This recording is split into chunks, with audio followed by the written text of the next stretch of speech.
Bonjour, Pascal Nampon pour les chambres d'agriculture des Hauts-de-France. Ce tuto va aborder les règles de la conditionnalité de la nouvelle PAC 2023-2027. Comme vous l'avons exposé, ces règles sont encore susceptibles d'évoluer. Les documents d'application sont en cours de finalisation. Par ailleurs, des avenants annuels sont possibles qui peuvent en faire évoluer légèrement. Donc n'hésitez pas à vous tenir informé des dernières évolutions de ces ERMG et de ces BCAE que nous allons vous exposer. Donc, pour respecter les règles de la conditionnalité, il convient de respecter 11 exigences réglementaires en matière de gestion, qui concernent à la fois la conservation des oiseaux, des habitats, la traçabilité des aliments, c'est essentiellement le registre phytosanitaire que vous avez l'habitude de tenir. Vous devez également respecter les règles d'autorisation de mise en marché des produits phytosanitaires, le programme d'action de la directive nitrate, actuellement le 6e et qui passera au 7e à l'automne 2023, l'interdiction d'usage des hormones dans les élevages et les règles de bien-être animal en ce qui concerne les élevages, les veaux et les porcs. La nouveauté, c'est que les autorisations préalables pour les forages ou les captages d'eau ou les endiguements, donc tout ce qui relève de la directive 4 sur l'eau, entre désormais également dans le champ de la conditionnalité, de même que l'interdiction de rejet polluants dans l'eau.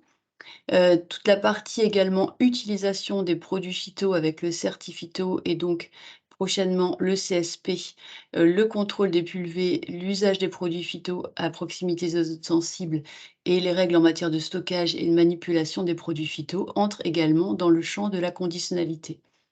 Par contre, le lien entre la conditionnalité et l'identification des animaux est supprimé, mais bien entendu, l'identification reste obligatoire et elle restera également liée aux aides couplées animales.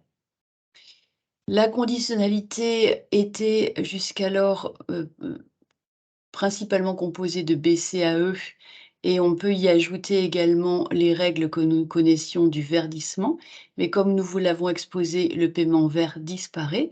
Par contre, une partie des règles qui permettaient de percevoir ce paiement vert entre dans le champ de la nouvelle conditionnalité. Elle se retrouve notamment au travers de 4 BCAE qui consistent à maintenir les prairies, y compris en Natura 2000 et surtout en Natura 2000, à respecter une part de surface en terre arable en infrastructure agroécologique et enfin la règle de rotation des cultures qui va être modifiée pour devenir la BCAE 7. Donc comme nous l'avons dit, ce paiement vert disparaît. Les règles liées au paiement vert sont transformées pour intégrer ces nouvelles BCAE.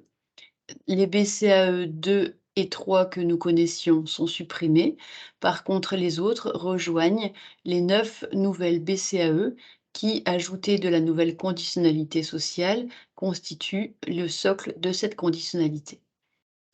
Donc d'une part, la BCAE2 qui est nouvelle et qui n'entrera en vigueur qu'en 2024 puisque les cartographies liées aux zones humides et aux tourbières ne sont pas encore établies. Donc sur ces zones, il sera interdit de faire des remblais ou de créer des plans d'eau, de même qu'il sera interdit de boiser ou de mettre en place de nouveaux drainages sur les tourbières. L'interdiction de brûler les chaumes que nous connaissons déjà, seul le préfet pourra évoquer des raisons sanitaires pour accorder des dérogations. Et enfin, l'interdiction de travail des sols gorgés d'eau ou inondés. Bon, de toute façon, c'est souvent impossible, de les travailler.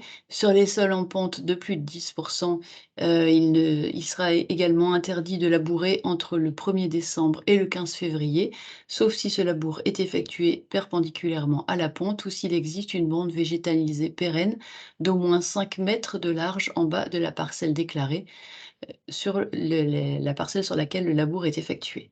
Cette règle ne change pas, elle existait déjà dans la conditionnalité actuelle. Cette conditionnalité est renforcée d'une règle qui concerne la couverture minimale des sols. Toutefois, en région des Hauts-de-France, du fait que nous sommes classés intégralement en zone vulnérable, Cela entraîne peu d'incidence, puisqu'en effet, la conditionnalité rappelle que le sixième programme d'action régional nitrate s'applique. Par contre, si vous cultivez des parcelles hors région, renseignez-vous de savoir si ces parcelles sont classées ou pas en zone vulnérable. Si elles le sont, vous respectez le sixième programme d'action nitrate local jusqu'à ce qu'il s'applique. Nous devrions passer au septième programme d'action à l'automne.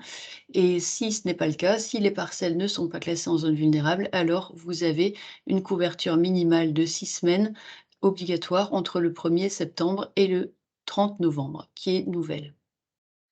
Cette conditionnalité s'additionne désormais d'un volet social. Ce volet social ne consiste pas en des règles nouvelles. Par contre, les contrôles que vous pouviez déjà avoir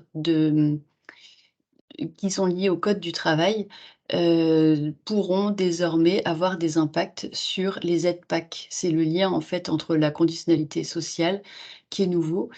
Par contre, ce ne sont pas des règles nouvelles à respecter et ce ne seront pas non plus des contrôles nouveaux.